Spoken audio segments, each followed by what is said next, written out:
Hello dear students, I am Shashikant Gupta and welcomes you on pharma vision academy. आज हम पढ़ने जा रहे हैं क्यूमुलेटिव फ्रीक्वेंसी। प्रीवियस लेक्चर में हमने पढ़ा था कि रिलेटिव फ्रीक्वेंसी क्या होता है।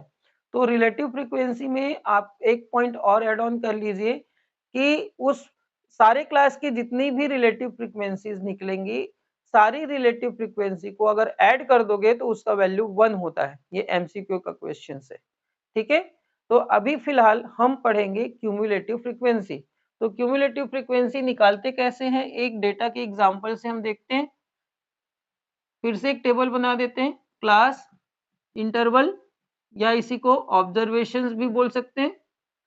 उसके बाद उसकी फ्रीक्वेंसी और ये एक कॉलम बनेगा क्यूमुलेटिव फ्रीक्वेंसी का, ठीक है। ऑब्जर्वेशंस या क्लास इंटरवल, उस पर्टिकुलर क्लास की फ्रीक्वेंसी और उसका क्यूमुलेटिव फ्रीक्वेंसी कैसे निकालते हैं, ठीक। तो ऑब्जर्वेशंस में suppose 5 to 10, 10 to 15, 15 to 20, 20 to 25, 25 to 30 और 30, 30 टू 35 एंड 35 टू 40। ये इसका उस पर्टिकुलर डेटा सेट के क्लासेस हैं। उस क्लास में आने वाले सारे ऑब्जर्वेशंस जो भी होगा, 5 से लेकर 10 तक जो भी वैल्यू आएगा उसकी फ्रीक्वेंसी सपोज 6 है, इसकी है 8, इसकी है 4, इसकी है 6, इसका है 3, इसका है 2 और इसका है 5। एक क्वेश्चन है जिसमें सारे वैल्यूज को हम डिफरेंट डिफरेंट क्लास में डिवाइड कर दिए हैं और उस वैल्यूज के बीच में आने वाले सारे ऑब्जर्वेशन है, उस क्लास के बीच में आने वाले सारे ऑब्जर्वेशन की फ्रीक्वेंसी आपको दी गई है। तो आपको सिर्फ उस क्वेश्चंस के जो डेटा वैल्यू है, जो ऑब्जर्वेशन है, जो डिजिट वैल्यू है, उसी से मतलब रखना रहता है। क्वेश्चन के स्टेटमेंट में कुछ भी हो, यदि आप मेडिकल फील्ड के स्टूडेंट हैं, फार्मेसी के स्टूडेंट हैं, तो उस केस में कोई फार्मूलेशन के इवोल्यूशन से रिलेटेड ऑब्जर्वेशंस होगा, उससे रिलेटेड स्टेटमेंट होगा। सपोज टेबलेट हार्डनेस हो गया, डिसइंटीग्रेशन टाइम हो दे दिया है, डिसोल्यूशन टाइम दे दिया है, ड्रग कंटेंट का वैल्यू दे दिया हो। ये फार्मेसी स्टूडेंट के लिए। यदि आप एमबीबीएस स्टूडेंट हैं या फिर नर्सिंग स्टूडेंट है तो पेशेंट स्टेटमेंट को ऑब्जर्वेशंस के फॉर्म में क्वांटिटेटिव डिजिट के फॉर्म में दे देगा। जैसे पेशेंट का ब्लड प्रेशर है तो ब्लड प्रेशर के सारे वैल्यूज दे दिया, 30 पेशेंट के ब्लड प्रेशर ये है तो ये निकालिए, इसका रिलेटिव फ्रीक्वेंसी निकालिए या फिर क्यूमुलेटिव फ्रीक्वेंसी निकालिए।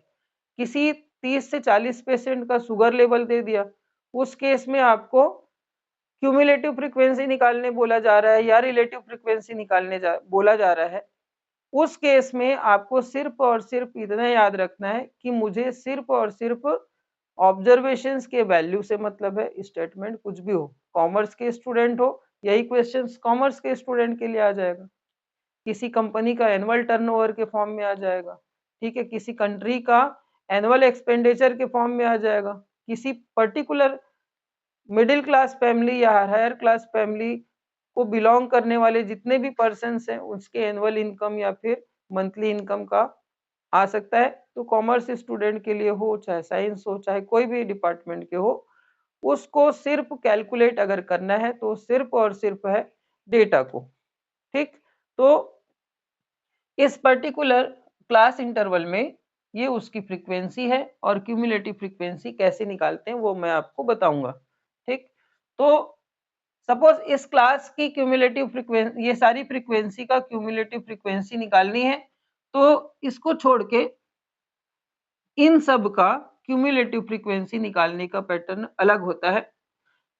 फर्स्ट क्लास का जो भी फ्रीक्वेंसी रहेगा उसी को हम एज इट इज लिख देते हैं क्यूमुलेटिव फ्रीक्वेंसी के फॉर्म में, ठीक। तो क्लास 1 का क्यूमुलेटिव फ्रीक्वेंसी क्या होगा, 6। क्यूमुलेटिव मीन्स होता है प्रीवियस को ऐड करने के बाद जो भी फ्रीक्वेंसी आएंगी उसको हम बोलते हैं क्यूमुलेटिव फ्रीक्वेंसी। तो इसकी फ्रीक्वेंसी के प्रीवियस में तो कुछ भी नहीं था, तो कुछ भी नहीं है मतलब जीरो। तो 6 को 0 से ऐड करने से 6 ही आएगा। अब इस पर्टिकुलर क्लास का फ्रीक्वेंसी है 8। अब उसका क्यूमुलेटिव फ्रीक्वेंसी निकालने के लिए इस फ्रीक्वेंसी का प्रीवियस फ्रीक्वेंसी को हम ऐड कर देंगे। ठीक, 8 को किससे ऐड करेंगे? इसकी प्रीवियस फ्रीक्वेंसी से। तो ये हो जाएगा 8 प्लस 6 इक्वल टू 14। तो class second, this is first class, this is second class, third, fourth, fifth, six और 7 क्लासेस है। तो क्लास 2 का क्यूमुलेटिव फ्रीक्वेंसी हो जाएगा 14, ठीक, जिसका फ्रीक्वेंसी 8 था। अब क्लास 3 का क्यूमुलेटिव फ्रीक्वेंसी क्या होगा? तो क्लास 3 का क्यूमुलेटिव फ्रीक्वेंसी इन दोनों को ऐड करने के बाद किसके साथ ऐड करोगे? 4 के साथ। तो इन दोनों ऐड हुए हैं तो ये हो गया 14। तो इस 14 को ऐड कर दोगे 4 के साथ, 4 प्लस 14 ये हो जाएगा 18। अब इसका क्यूमुलेटिव फ्रीक्वेंसी निकालना है तो प्रीवियस के सारे फ्रीक्वेंसी को ऐड कर दो। तो प्रीवियस के सारे फ्रीक्वेंसी को ऐड किए थे तो 18 आया था। तो डायरेक्ट 6 को 18 के साथ ऐड कर दो। 6 प्लस 18 इक्वल टू 24। अब इसका क्यूमुलेटिव फ्रीक्वेंसी निकालना है तो इस फ्रीक्वेंसी से पहले जितने भी प्रीवियस फ्रीक्वेंसीज थे सबको ऐड करना पड़ेगा। तो सबको ऐड करने के बाद 24 आया था यहाँ पे। तो डायरेक्ट आप 24 को 3 से ऐड कर दो, ये हो जाएगा 27। अब 2 को ऐड करो किसके साथ? 27 के साथ, ये हो जाएगा 29। और ये हो जाएगा 5 को ऐड करोगे 29 के साथ तो ये हो जाएगा 34। तो cumulative frequency for last class, cumulative frequency for last class equal to 34। इस पर्टिकुलर डेटा सेट में हाईएस्ट क्यूमुलेटिव फ्रीक्वेंसी क्या है? 34 और लोएस्ट क्यूमुलेटिव फ्रीक्वेंसी क्या है? 6। तो खास बात मैं आपको बता रहा हूं, अब क्यूमुलेटिव फ्रीक्वेंसी आया है कितना? Highest cumulative frequency 34। अब आप एक काम करो, इस पूरे फ्रीक्वेंसी को, ये सारी फ्रीक्वेंसीज को आपस में ऐड कर दो। ऐड करोगे तो कितना आएगा? 8 प्लस 6 14, 18, 24, 27, 29 और 34। तो 34 इज अ टोटल फ्रीक्वेंसी या फिर इसी को सैंपल साइज भी बोलते हैं, मैं बार बार बता चुका हूं आपको। तो खास बात क्या है कि टोटल फ्रीक्वेंसी के इक्वल होता है लास्ट क्यूमुलेटिव फ्रीक्वेंसी, ठीक है। तो टोटल फ्रीक्वेंसी इक्वल टू 34। तो लास्ट क्यूमुलेटिव फ्रीक्वेंसी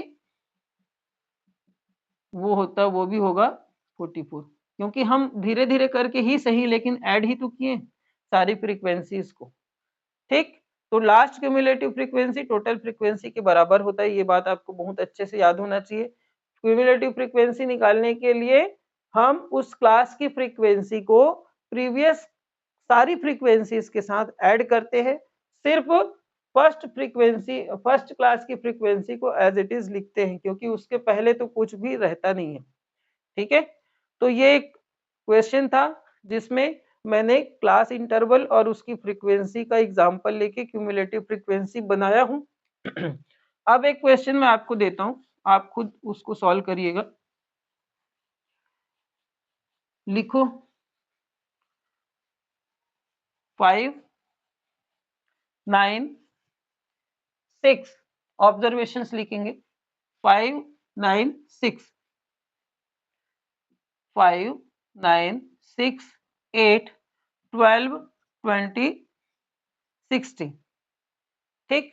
ये है आपका ऑब्जर्वेशंस और ये उस पर्टिकुलर ऑब्जर्वेशंस की फ्रीक्वेंसी 3, 6, 2, 9, 8, 12, 30 और 13 और 14, 1, 2, 3, 4, 5, 6, 7, यहाँ पे कितना है? 1, 2, 3, 4, 5, 6, 7 और 8, ये गलत है, ठीक।